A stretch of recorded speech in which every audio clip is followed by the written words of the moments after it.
હવામાન વિભાગ દ્વારા ભારે વરસાદની આગાહી આપવામાં આવી છે। ત્યારે બોટાદ જિલ્લાના રાણપુર શહેર અને રાણપુર તાલુકામાં કાળા ડિબાંગ વાદળો સાથે એકાએક ધોધમાર વરસાદ તૂટી પડ્યો હતો।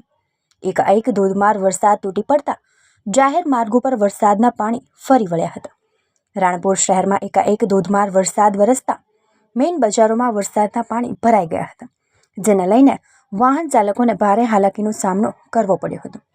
રાણપુર તાલુકાના અણિયારી, કેરિયા, ધારપીપળા, કરનારા, નાગનેશ, રાજપરા, ખોખરિયા, હડમતાળા સહિતના ગામોમાં પણ ધોધમાર વરસાદ વરસ્યો હતો। વરસાદ થતાં વાતાવરણમાં ઠંડક પ્રસરી હતી।